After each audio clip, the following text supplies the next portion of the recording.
Olá, iremos revisar a aula 8 no que se refere à introdução à prospecção tecnológica e logo em seguida vamos falar sobre os métodos de prospecção tecnológica. Na aula 8, nós comentamos alguns pontos com relação à prospecção tecnológica. Falamos dos conceitos de prospecção tecnológica. Falamos sobre as empresas que deixaram de fazer essa prospecção tecnológica, né, e o que aconteceram com elas. Falamos dos aspectos metodológicos para a construção dos métodos, né. Ainda falamos do forecasting, né, que é uma previsão, ou seja, é uma forma de criação de método que tem como ponto de partida presente e o passado, né? E através disso, através de uma metodologia de informações sobre tendências, eu vou construir esse futuro. Tem também os aspectos relacionados a assessments, né, que é o monitoramento, né, exatamente acompanhar os pontos, né, os pontos fracos, digamos assim, de mudanças, e aí criar algo importante, né, pontos que poucas pessoas conseguem enxergar e você consegue ver além. E tem também o aspecto relacionado ao foresight, né, que é a prospectiva, que é exatamente a verificação de invenções futuras, né? Ou seja, o ponto de partida é o próprio futuro. Então, são três aspectos importantes relacionados à construção dos métodos, né, de prospecção tecnológica. Falamos também do conceito de tecnologia. Sugiro que quem não viu ainda reveja a aula 8. Falamos que a tecnologia de uma forma genérica, é como fazemos as coisas, né? E essa tecnologia ela muda de acordo com o tempo, né? É exatamente questão de tendência. Mostramos na aula passada que a tecnologia ela evolui, né? Colocamos aí a forma como era a perfuração de poços para a captação de petróleo há 5 a 10 anos atrás é diferente do que é hoje. Hoje nós temos aí a tecnologia do pré-sal, né, que fura poço aí abaixo, né, muito abaixo do nível do mar, muito abaixo de poços mais profundos, né? Então temos tecnologia mais avançada. Falamos da diferença de invenção e inovação, né, o que significa cada uma delas. Falamos o que é a prospecção tecnológica. De início, nós falamos de uma forma mais resumida. Falamos da necessidade de verificação das viabilidades, né? Aí, a viabilidade de demanda, de mercado, viabilidade técnica, viabilidade econômica para o desenvolvimento da tecnologia a ser prospectada. E vimos também que para fazer a prospecção tecnológica é importante que tenhamos a verificação das dimensões prospectas, né? Ou as incertezas críticas, exatamente para a gente focar os nossos esforços em uma visão mais apropriada, né? Mais limitada àquilo que nós estamos fazendo a prospecção. Vimos também que o fator tempo é importantíssimo quando se fala em prospecção tecnológica. Então, eu preciso saber que tipo de tecnologia eu vou estar desenvolvendo ou vou estar prospectando para que eu não tenha uma visão muito aquém do que é necessário ou muito curta, né? Nós demos um exemplo aí de serviço de tecnologia da informação, que é um ramo que está em expansão, em crescimento rápido. Então, se eu faço uma prospecção para 5, 10 anos, o risco de erro é maior, né? Porque é uma tecnologia que está em expansão, em grande evolução. Então, sugere-se que o prazo de prospecção seja 1 ano aproximadamente, né? Já diferente da captação de petróleo, por exemplo, que já é uma tecnologia que requer maior investimento, né? Então o prazo previsto aí é 15 anos. Então eu posso fazer uma prospecção para os próximos 15 anos, enquanto que para a tecnologia da informação, se ultrapassar 1 ano, eu posso estar correndo o risco de cometer erros devido à alta a evolutividade dessa área de tecnologia. Falamos também dos riscos, né? Aí voltando para a descontinuidade da tecnologia ou do mercado. Vimos aí aqueles 4 quadrantes. Falamos também da curva S de Foster. As tecnologias existe aí um ciclo de vida. Então ela nasce, se desenvolve e chega um tempo que ela entra em declínio. E esse declínio aí pode gerar novas, pode ser causado até mesmo pela entrada de novas tecnologias no mercado. E aí que temos a inovação, que pode ser surgida a tecnologia incremental, né, que é aquela que nasce através de tendência, ou pode ser uma inovação radical, né, disruptiva, aquela que é nova, que não existe no mercado. E demos alguns exemplos que vocês viram, né? Falamos também dos riscos tecnológicos, por isso que a prospecção, eu preciso estar atento a essas informações, dos riscos, né? Falamos das vantagens e desvantagens, né? do que é prospectar. Vemos aí a questão de estar à frente, gerir os riscos, falamos das vantagens e desvantagens, como nós falamos agora há pouco. E agora vamos falar propriamente do método de prospecção tecnológica. Então, quando nós falamos de métodos, nós estamos falando de procedimento para realizar a prospecção tecnológica. Então, o primeiro passo para fazer essa realização é definir os objetivos. Claro que se eu não sei o que prospectar, não tem como nem começar. Eu preciso verificar o que eu quero, né? O que eu quero prever em termos de tecnologia. Então, tirando a primeira parte, que é a definição dos objetivos, eu vou fazer também a pesquisa das dimensões de análise e incerteza. Né? A gente viu aí que se porventura eu estou pesquisando, fazendo a prospecção de poços, né, de petróleo, então eu preciso, quais são as dimensões que eu preciso analisar? É claro, né, a geológica, onde eu vou estar pesquisando a perfuração desses poços. Tem também a questão ambiental, né, as dimensões ambientais com relação a isso, tem as dimensões econômicas. Então, tem 3 dimensões que eu preciso estar focado para que eu tenha as primeiras definições daquilo em que eu vou estar incorrendo, buscando. Depois vem as fontes e estratégia de busca de informações, né, que pode ser aí uma rede, né, principais fornecedores e colaboradores ou profissionais da área.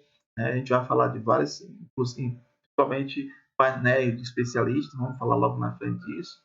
A estimativa de orçamento, que é no caso a quinta fase, e por último o planejamento e a comunicação daquilo que foi prospectado, foi estudado. Então, para fazer isso, a gente tem aí 4 fases, né? Iniciando com a fase preparatória disso tudo. A segunda fase vem a fase pré-prospectiva, né? Vamos falar sobre isso. Terceira fase é a fase prospectiva e a quarta fase é a fase pós-prospectiva. A primeira fase, fase preparatória, é onde eu vou definir os objetivos. É onde eu vou verificar o que eu vou estar prospectando. É claro, verificando aí as delimitações que vimos, por exemplo, as dimensões, né, ou as estratégias críticas relacionadas a essa busca. Preciso também fazer o mapeamento das melhores técnicas para essa abordagem. A gente vai ver quais são essas técnicas, as principais, é claro. Então, a primeira fase é a definição dos objetivos, a delimitação do escopo e o mapeamento das melhores técnicas para a abordagem. Na segunda fase, que é a fase pré-prospectiva, nós temos as definições da técnica a ser utilizada depois que eu fiz a pesquisa lá na primeira fase. Eu vou ter, é claro, é opcional, a seleção da equipe de trabalho, se é interna, se é externa. Eu vou ter o estudo do tema por parte dos pesquisadores que irão conduzir o estudo prospectivo, a identificação das fontes de informação, definição de estratégia de busca, com a definição de abrangência e do período de cobertura, temos a estimativa do prazo, tempo para a elaboração do estudo e, por fim, a estimativa de custo, se usar bases comerciais. Vimos que temos aí as bases gratuitas e que essas bases gratuitas correspondem a 80%, até 80% das patentes depositadas no mundo.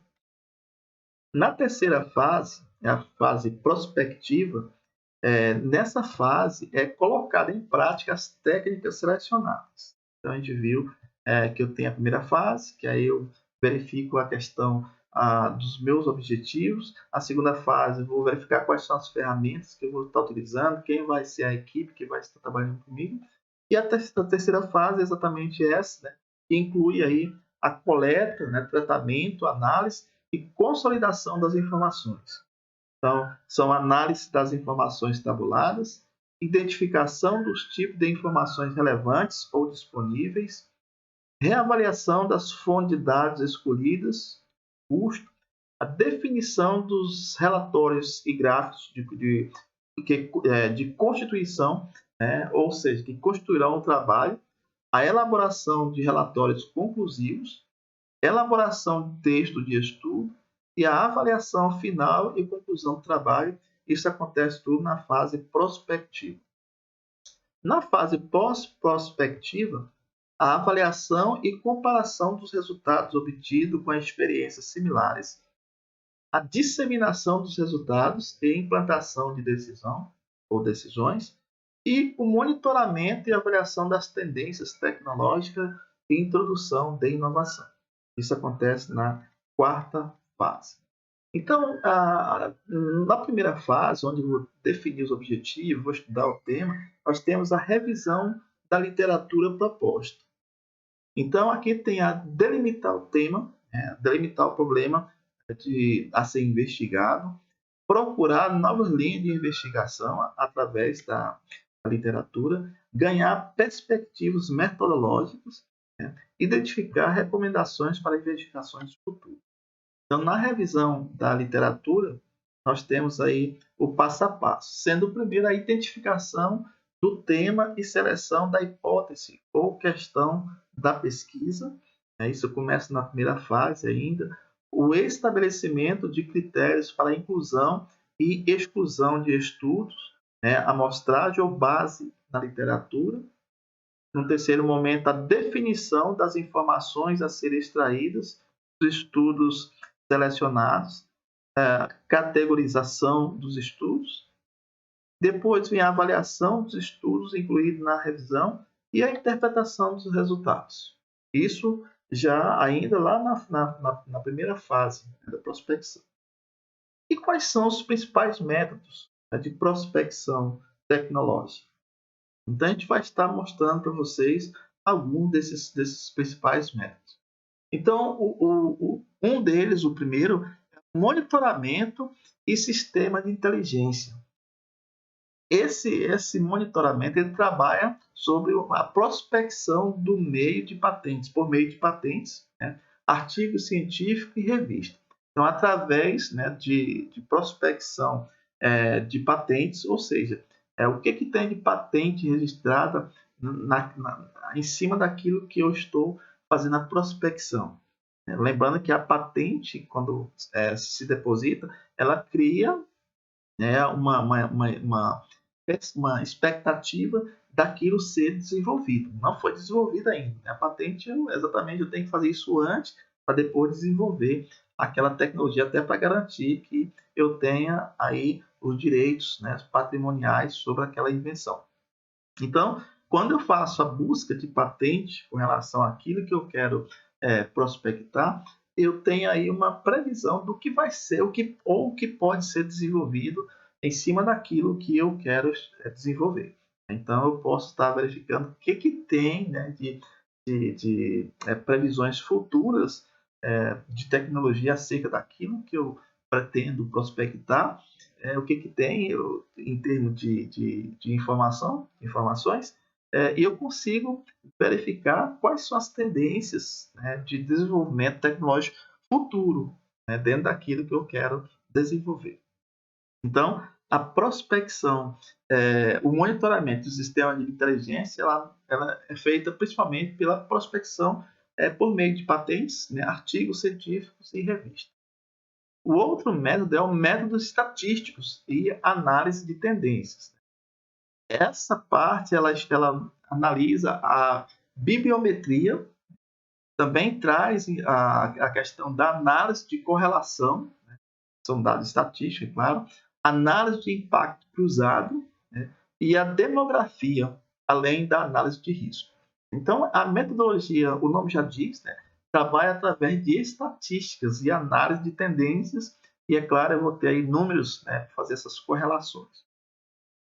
Já o método opinião de especialistas utiliza outros métodos, que é o método Delphi, né, painéis de especialistas, entrevistas, encontros de debates, né, surveys, dentre outros. Então, já tem aí a estrutura, a forma de criar aquele cenário através de especialistas da área.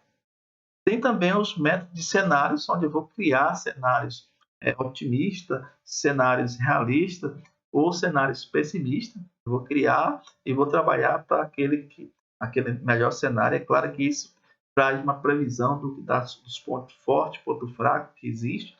E aí eu vou conhecendo esses cenários ruim, bom ou péssimo, tem como eu precaver utilizando ferramentas para dirimir ou para tirar as dúvidas com relação àquilo que pode me afetar no futuro.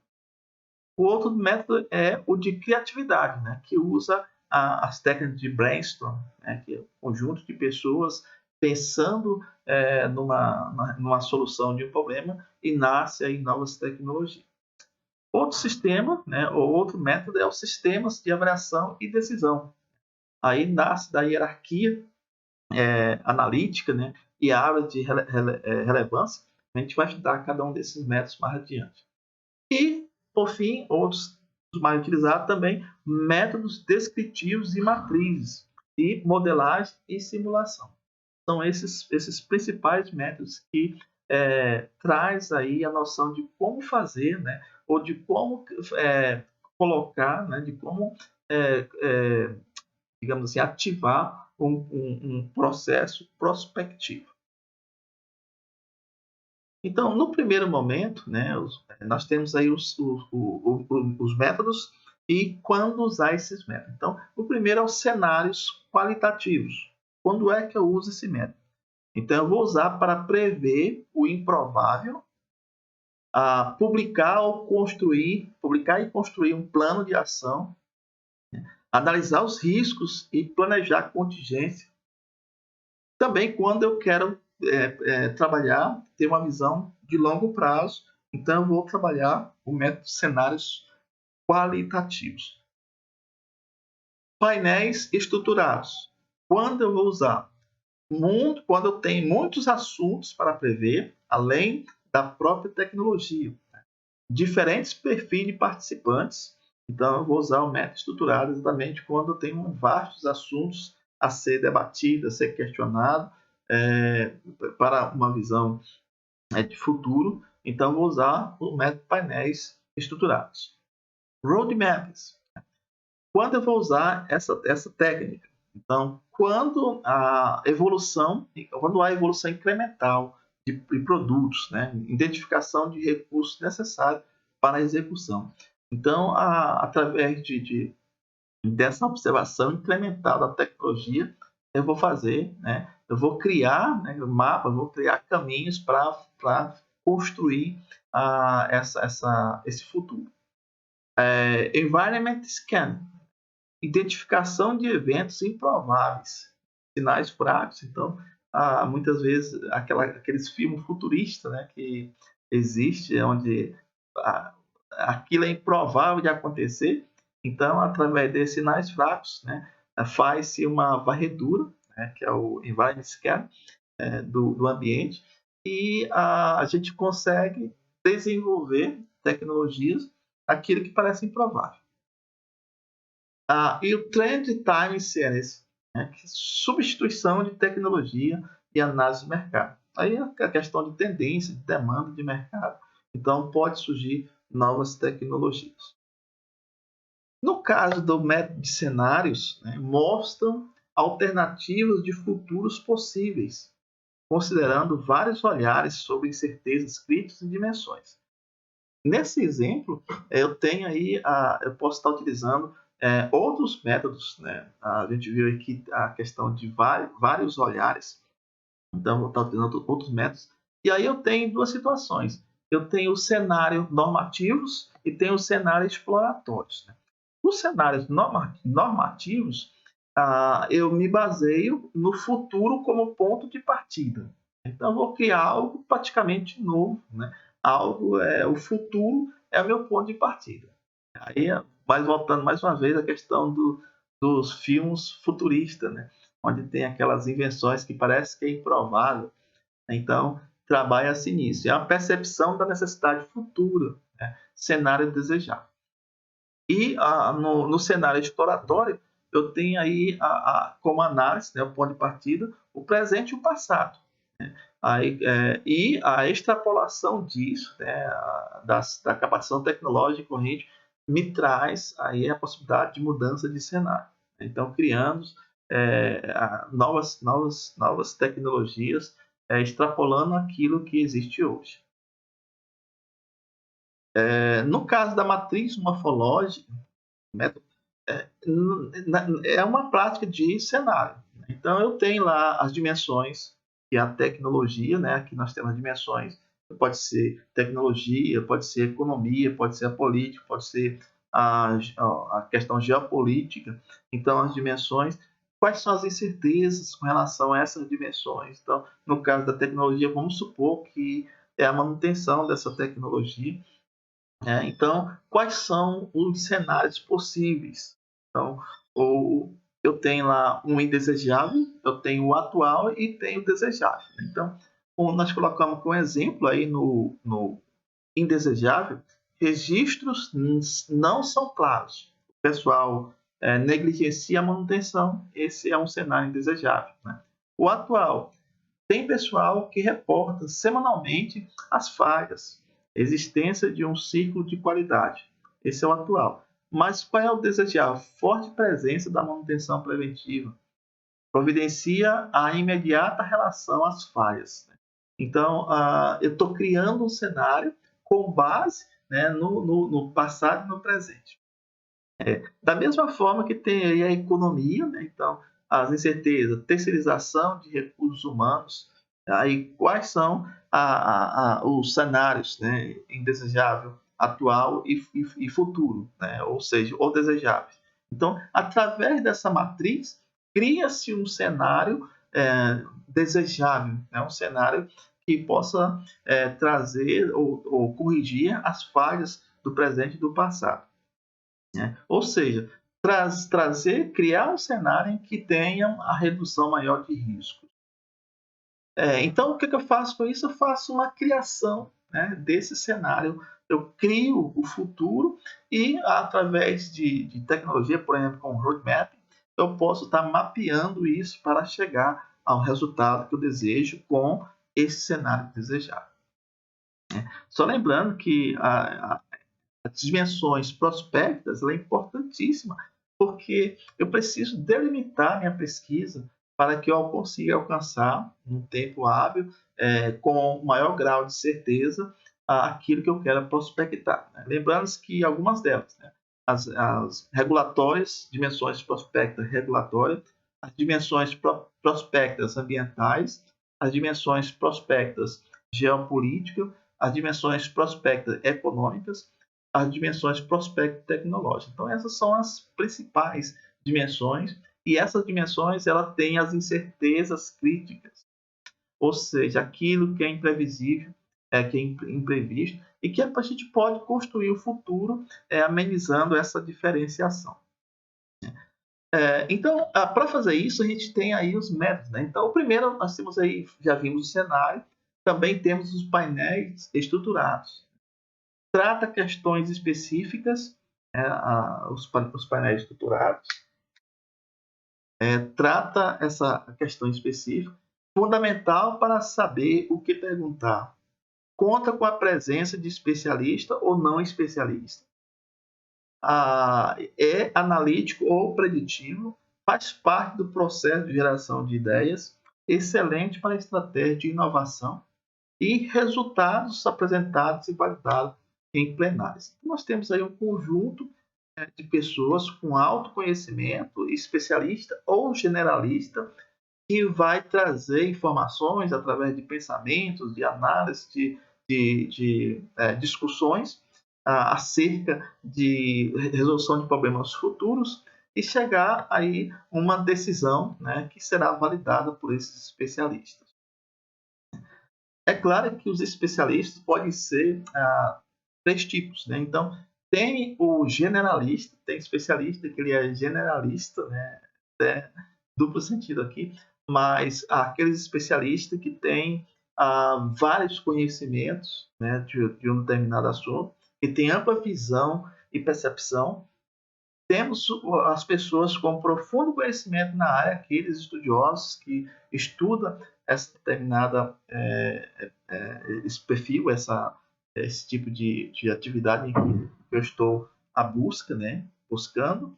E tem as pessoas cujas ações presentes ou futuras podem vir a serem afetadas. Nós temos aí então os stakeholders, né, aquelas pessoas que vivenciam aquilo, vivencia aquela tecnologia, vivencia essa experiência ou que busca por essa nova experiência. Então, são essas pessoas, né? Esse generalista que tem uma visão mais ampla, né? Uma visão, uma percepção maior sobre aquele tema, até para divergir com os especialistas, ou convergir, é claro. Pessoas com profundo conhecimento na área, que são os especialistas, né? Especialistas, e as pessoas cujas ações vai ter, né? Trazer impacto para elas. Então, são as pessoas envolvidas, são os stakeholders. Por exemplo, se eu for fazer uma prospecção sobre a educação, é claro e evidente que eu tenho que ter professores, né? Eu tenho que ter alunos, as pessoas que trabalham com a educação. E aqui nós temos um exemplo muito interessante sobre prospecção tecnológica, que foi da Fijan, né? E aí ela fez um estudo de tendência da indústria de construção civil no segmento de edificação. Então, isso foi em 2013. E aí um exemplo foi o painel de especialistas no segmento de edificação. Como foi que foi desenvolvido isso? Né? Então, só lembrando aí que essa experiência ela trouxe, né, aí a participação de 22 especialistas.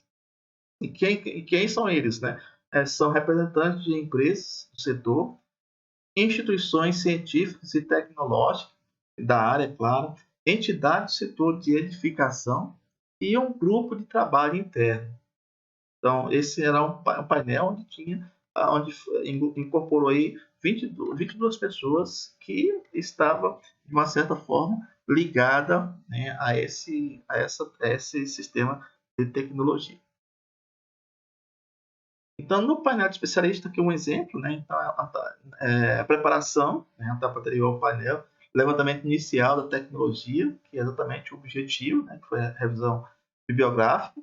Aí vem a indicação, indicaram, né, o que eles trouxeram de novidade. Indicaram novas tecnologias para o setor, priorizaram 15 tecnologias consideradas prioritárias para a competitividade do segmento de edificação, passaram a percepção quanto ao período de difusão, adoção ou utilização das tecnologias no curto, médio e longo prazo.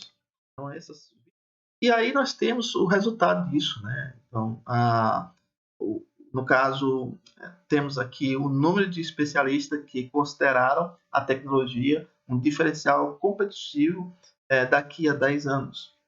Então, 14 desses especialistas, eles informaram sobre o Building Information Modeling, né? É um modelo de informação de construção, né? Modelagem de informações de construção, como uma tendência para os próximos 10 anos. 10 desses especialistas informaram software de simulação em eficiência energética, então, algo relacionado à questão energética na construção civil. 8 desses especialistas disseram o uso de energias renováveis em canteiro de obra, né, que pode ser uma tendência para os próximos 10 anos.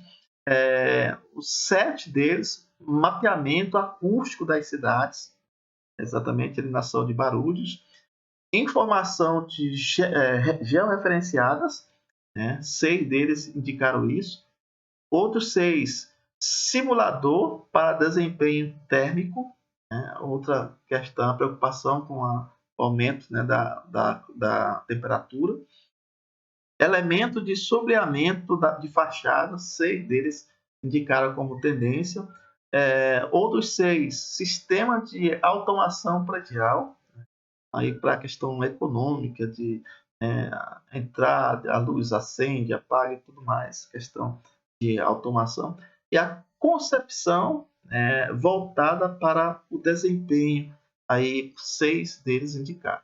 Então a gente viu as tendências previstas por esse especialista para os próximos 10 anos, né? E a modelagem de informações de construção foi aquela que teve maior indicação, e o software, né, de simulação em eficiência energética foi o segundo maior item que foi comentado. Então a gente vê que isso pode ser uma tendência para os próximos 10 anos, segundo informou, né, essa prospecção tecnológica aí. Avaliação dos estudos da maturidade das tecnologias, né? Então, pesquisa aplicada, aí está um pouco pequeno, não sei se vocês conseguem ver, né, o que diz, então, mas eu vou passar para vocês aqui. Então, na pesquisa aplicada, tem o uso de energias renováveis em canteiro de obra, aplicação da realidade aumentada em processo de construção, simulação para desempenho térmico, uma tendência, simulador para desempenho de instalações prediais, pisos funcionais, sistema de regeneração e cogeração de energia e a coordenação modular. Na área comercial tem o Building Information Modeling, que a gente já viu lá, né?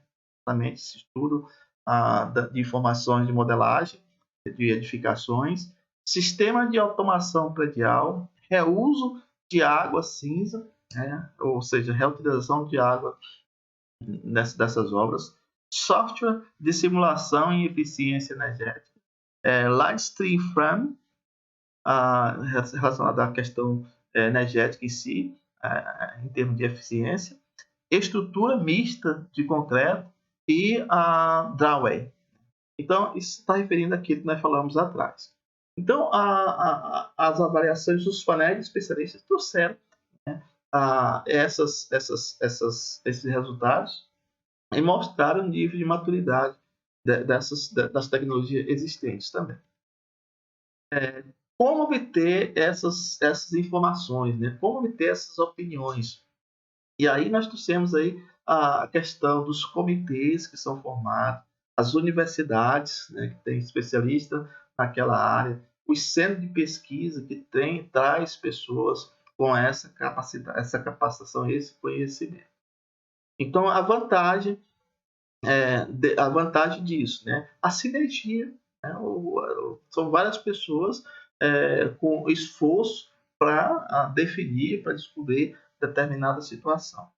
Desvantagem, muitas vezes tem pressões sociais, né? Então isso pode dificultar o processo de entendimento daquilo que a gente acha correto, né? Então as pressões, muitas vezes, as pessoas que têm uma formação, uma opinião formada, né? Então e já tem aquela cultura da pré-existente, então ali passa a criar um empecilho para que novas tecnologias possam estar adentrando. Informações tendenciosas, né? Outras que pode ser por ser tendência, a gente pensar que aquilo por ser uma simples tendência, mas que isso não vai levar a nada, então isso pode trazer uma desvantagem.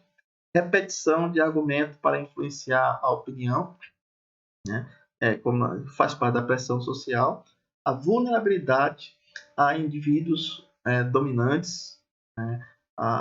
Os interesses que ali existem também por trás desses pensamentos, principalmente comercial, e o compartilhamento de preconceitos, a opinião pré-conceituadas, né? Pré-conceituadas sem realmente ser estudadas. E agora vamos falar do método Delphi. Então, como é que ele é utilizado e por que ele é importante?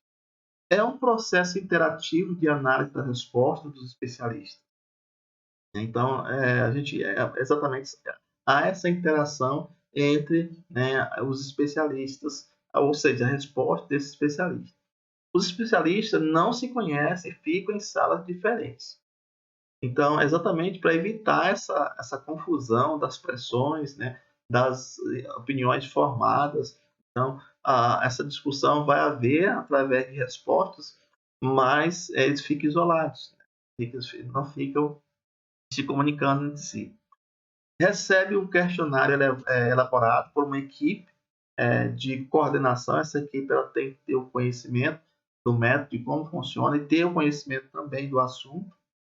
A partir dessa resposta, um novo questionário é elaborado e novamente enviado para aqueles especialistas que estão separados, né? Não estão se comunicando, não se interagem pessoalmente, só através das respostas. O processo é repetido até que chegue a um consenso. As opiniões discordantes também são consideradas importantes, porque pode haver um debate futuro para a solução de demais problemas. Os cuidados a ser tomados com a utilização do método Delphi. Amostra significativa de especialistas. Muitas vezes a delimitação da quantidade, né, de especialistas pode inferir, pode influir, né, no resultado dessa pesquisa. Grupo de coordenação com boa capacidade e entendimento do assunto tratado, né, com postura e neutralidade. Nós falamos antes que aquelas pessoas que vão coordenar a metodologia, né, desse tipo de método, eles precisam ter boa capacidade, entender sobre o assunto, ter uma postura de neutralidade também. E a qualidade e precisão dos questionários inicial. Preciso saber elaborar as perguntas para que se tenha a resposta daquilo que realmente eu almejo. Então, nós falamos, né, de alguns métodos importantes aqui, né, o método Delphi, falamos dos cenários, né, do painel de especialistas, e agora vamos estar falando de um outro método que é chamado aí Roadmaps. Planejar novos desenvolvimentos de produtos e processos ao longo do tempo em camadas. Então, esse método é importantíssimo, né? O texto, né? O nome, a consideração, ela vem exatamente para criar um mapa, né? Criar um roteiro de como chegar onde eu quero chegar.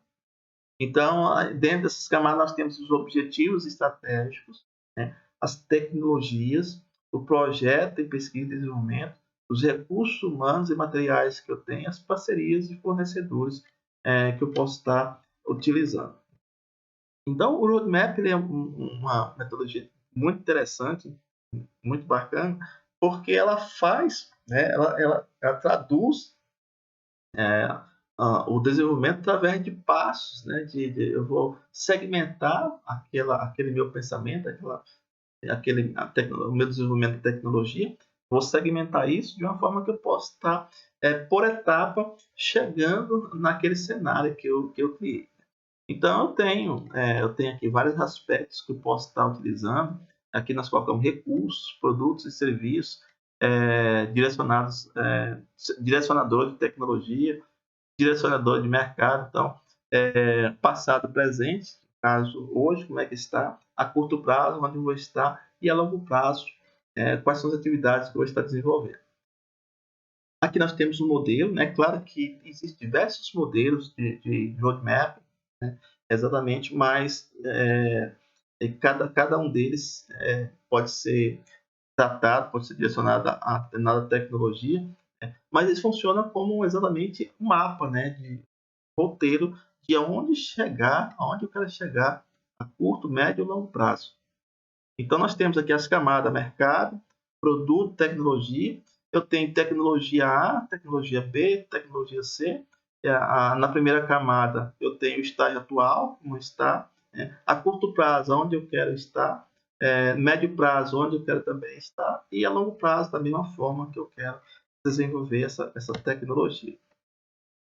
Depois nós temos aqui o Environment Scan, né? Mapear sinais fracos do ambiente que pode transformar o futuro, né? Exatamente a verificar, por exemplo, umas tendências de doenças, por exemplo. Então, quais são as tecnologias que eu posso estar utilizando para resolver essa questão de futuro, né? Então, fonte de informações. Aí nós temos cientistas e pesquisadores, futuristas, colegas, né? Jornais científicos, relatórios de instituições de pesquisas, consultores, revistas, né? Televisão e rádios, livros técnicos e científicos, a internet, pessoas comuns, né? Que podem estar nos levando, trazendo informações interessantes. Então, Environmental Scan significa varredura ambiental. Então, eu tenho aí um conjunto de informações, eu tenho um conjunto de fontes que podem estar trazendo, né, os problemas e buscando soluções também. Trend Spheres, né, é outra forma de metodologia que estuda, faz a prospecção através de uma série de dados históricos, né? Então, traz aí as curvas de crescimento, curva de ciclo de vida, ou seja, tendências, né? O que tende a ser desenvolvido no futuro a curto, médio e longo prazo. Então, temos aí um novo método, né? Que é o método de Trend Series. No mais, vamos passar um pouquinho aqui para frente.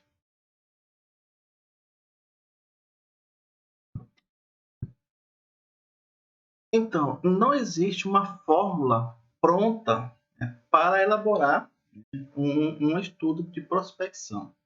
Não existe uma bola, digamos assim, de cristal para se prever, né, o futuro. Mas, como vimos, podemos construir esse futuro através da nossa própria imaginação ou através de tendências de estudos do presente, do passado, e chegarmos a um resultado promissor. E exatamente o que acontece é isso, né? Ou através de um pensamento, né, de um conjunto de pessoas, ou uma pessoa pensando num futuro diferente, então eu preciso fazer essa prospecção, ou através de conhecimentos presente e passado, o que pode ser incrementado, né, para que eu possa estar criando novas tecnologias. Então, a escolha do método dependerá da área de conhecimento em questão. Então, para escolher o método, eu preciso definir qual é a área de conhecimento em questão, né? O tempo está muito relacionado a essa previsão para a prospecção. Da aplicação da tecnologia no contexto regional ou local, governamental ou empresarial, né? Aonde será aplicada essa tecnologia, da abrangência do estudo, aonde está, em que fase está esse estudo. Está na fase 1 da tecnologia Readiness Level, TRL, se está na pesquisa básica, pesquisa avançada, se está em fase de desenvolvimento em laboratório, então eu preciso saber aonde está, né, exatamente para contextualizar a minha invenção, do tempo disponível para que eu possa fazer uma melhor prospecção, de pessoas, né, capacitadas para isso, os custos.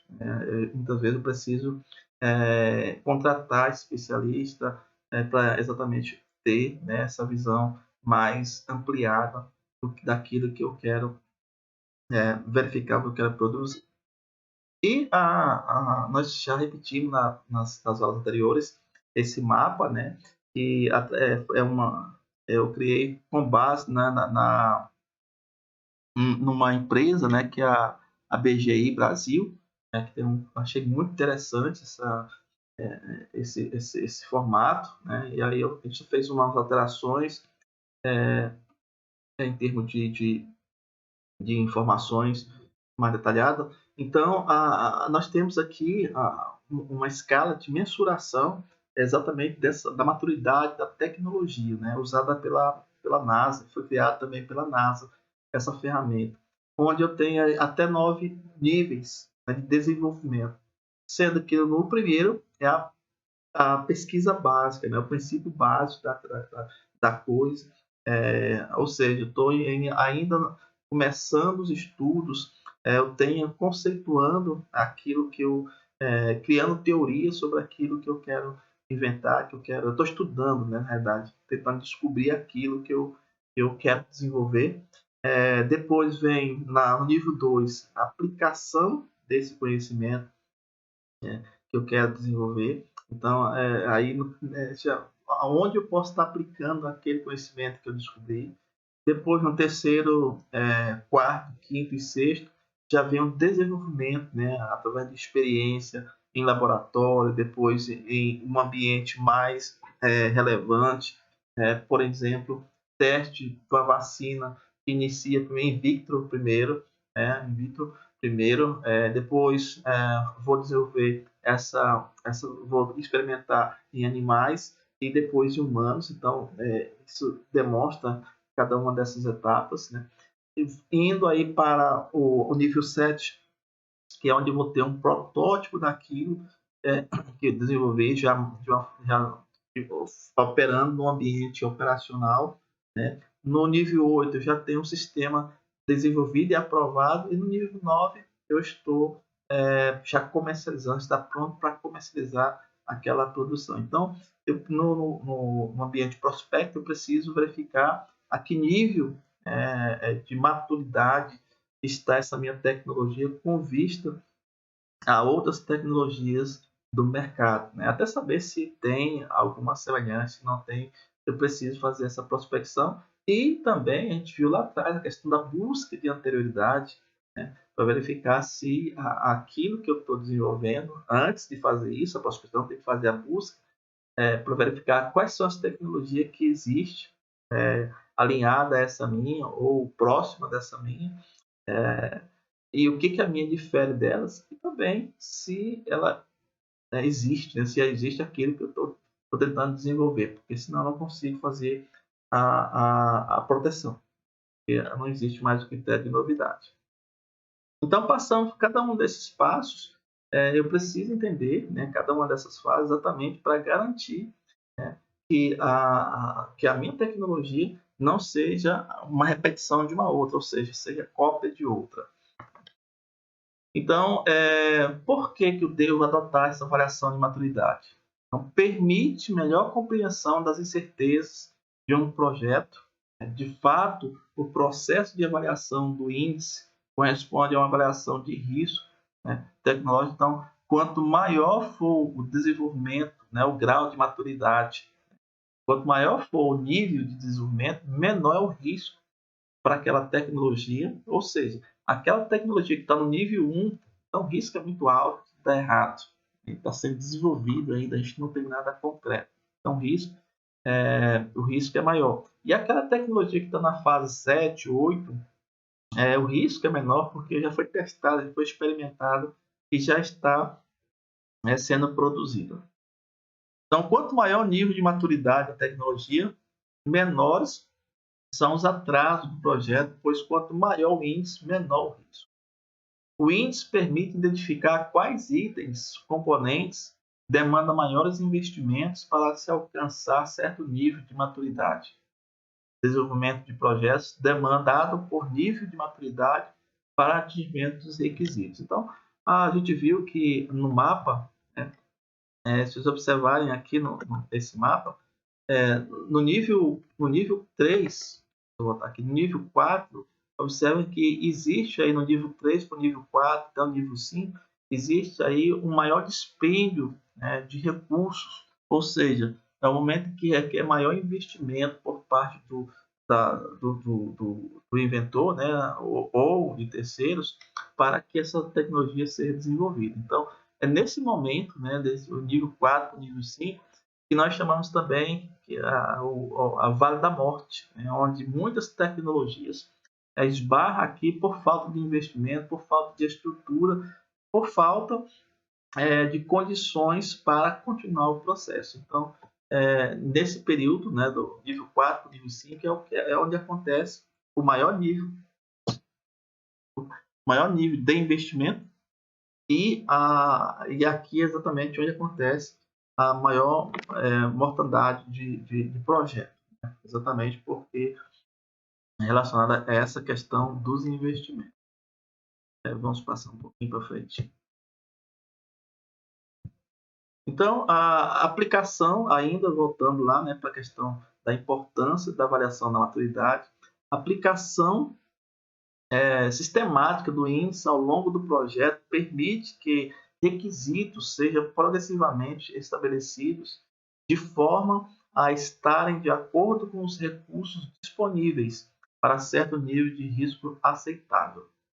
Então, é importante a gente acompanhar essa grau, né, essa evolução, esse nível de maturidade, exatamente para acompanhar, né, para certificar que os recursos estão disponíveis, ou até mesmo quanto eu vou precisar para desenvolver aquela tecnologia.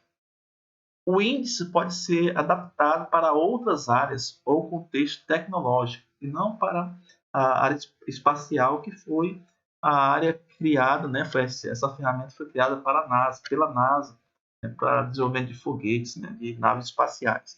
Mas pode ser adaptada para qualquer outra área, né? Basta ter o conhecimento necessário. Então, como benefício dessa sistemática, podemos destacar, né, essa sistemática exatamente da mensuração do nível de maturidade tecnológica, né, que é em inglês, Technology Readiness Level, né, TRL. Então, quais são os benefícios? Facilidade de entendimento comum sobre o estado atual da tecnologia para uma determinada aplicação.